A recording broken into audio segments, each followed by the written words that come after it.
নমস্কার বন্ধুরা, simply studies চ্যানেলের পক্ষ থেকে সবাইকে জানাই স্বাগত। তো চলে এসেছি আজকে একটা নতুন টপিক নিয়ে। এই টপিকটা কিন্তু খুব ইন্টারেস্টিং। তো চলো শুরু করা যাক। আজকের টপিক হলো বায়ুমণ্ডলের স্তর বিন্যাস। যে একটা, দুটো, তিনটে, চারটে, পাঁচটা, এই পাঁচটা হলো কিন্তু বায়ুমণ্ডলের স্তর।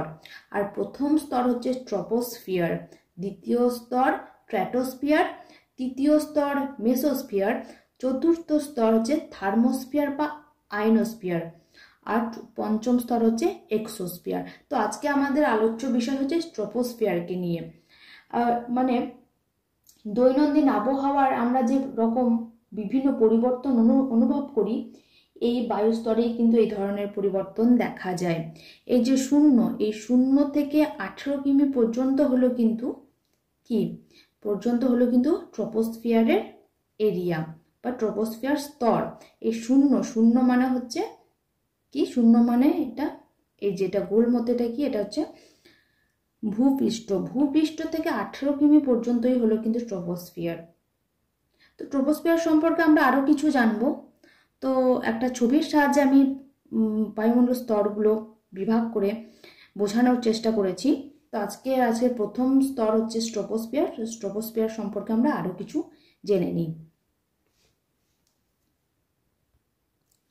তো কি বায়ুমণ্ডলের প্রথম স্তর কি? ট্রপোস্ফিয়ার। এবার ট্রপোস্ফিয়ার কাকে বলে?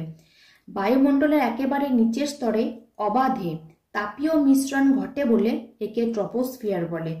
মানে এই স্তরেই কিন্তু তাপের অনেক মিশ্রণ ঘটে, কখনো ঠান্ডা কখনো গরম, তাই একে বা পরিবর্তন ঘটে, তাই একে ট্রপোস্ফিয়ার বলে। ট্রপো কথার অর্থ হলো কিন্তু পরিবর্তন। তো এই স্তরটি ভূপৃষ্ঠ থেকে নিরক্ষীয় অঞ্চলে 18 কিমি এবং মেরু অঞ্চলে 8 কিমি উচ্চতা পর্যন্ত বিস্তৃত। মানে মানে নিরক্ষীয় অঞ্চলে কত? 18 কিমি ভূপৃষ্ঠ থেকে, এবং মেরু অঞ্চলে ভূপৃষ্ঠ থেকে 8 কিমি উচ্চতায় পর্যন্ত কিন্তু বিস্তৃত এই ট্রপোস্ফিয়ার। আচ্ছা, বায়ুমণ্ডলের এই স্তরের বায়ুতে প্রায় 90% ধুলোকণা, জলীয় বাষ্প, কুয়াশা, মেঘ প্রভৃতি থাকায় এই স্তরে ঝড়, বৃষ্টি, শিলাবৃষ্টি, বজ্রপাত, তুষারপাত প্রভৃতি ঘটনাগুলি ঘটতে দেখা যায়। কেন ঘটে এগুলো? কারণ এই স্তরের কিন্তু বায়ুতে 90% কি থাকে? ধুলোকণা থাকে, জলীয় বাষ্প থাকে, কুয়াশা, মেঘ ইত্যাদি থাকে বলে কি হয়? ঝড়, বৃষ্টি, শিলাবৃষ্টি, বজ্রপাত এগুলো কিন্তু হয়। এই জন্য ভূপৃষ্ঠ সংলগ্ন বায়ুমণ্ডলের এই স্তরকে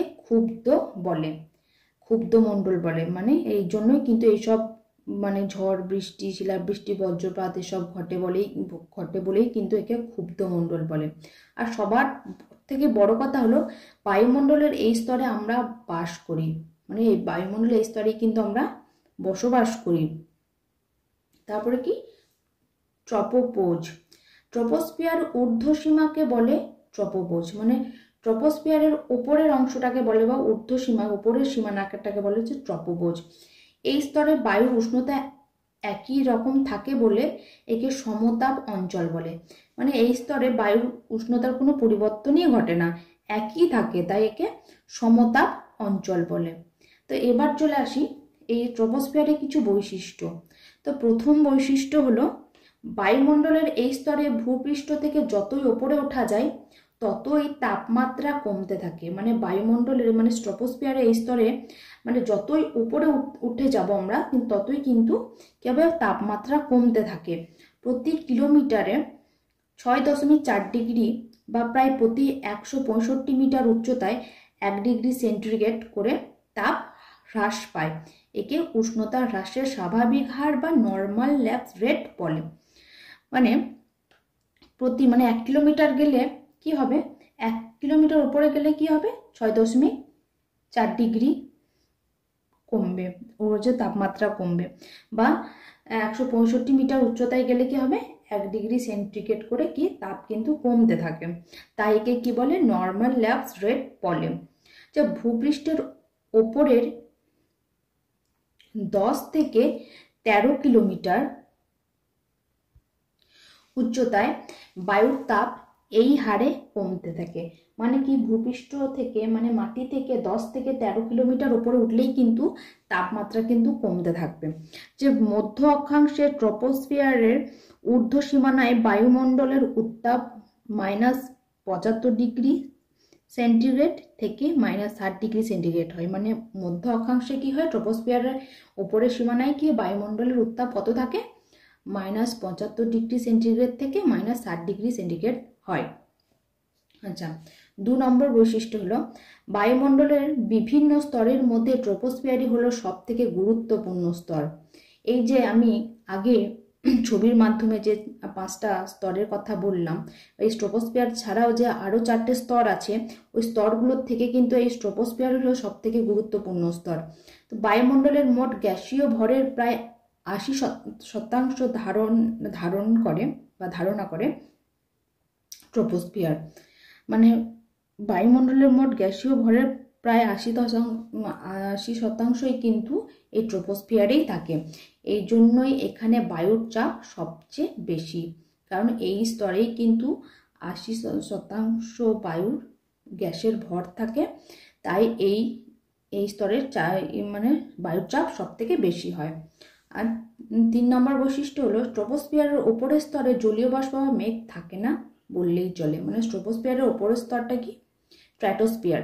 তো স্ট্র্যাটোস্ফিয়ারে কিন্তু জলীয় বাষ্প বা মেঘ থাকে না, একদমই থাকে না, যদিও বা থাকে সেটা খুব সামান্য পরিমাণে।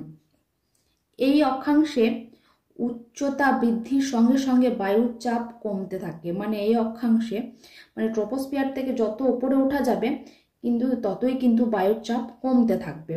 এই স্তরে বায়ুর ঘনত্ব সবচেয়ে বেশি, প্রায় 90%। মানে এই স্তরেই কিন্তু বায়ুর ঘনত্ব, চাপও বেশি এবং কিন্তু ঘনত্বও বেশি। কত শতকরা, প্রায় 90% কিন্তু এই স্তরের কিন্তু বায়ুর ঘনত্ব সবচেয়ে বেশি। তো আজকের ভিডিও এটুকুই। কথা হবে আবার পরের ভিডিওতে, পরের স্তর নিয়ে আলোচনা করব। তো আমার এই ভিডিওটি যদি আপনাদের ভালো লেগে থাকে তাহলে একটা লাইক করবেন আর চ্যানেলটি সাবস্ক্রাইব করে পাশে থাকবেন। আর সবার শেষে একটাই কথাই বলবো যে সবাই ভালো থাকবেন, সুস্থ থাকবেন।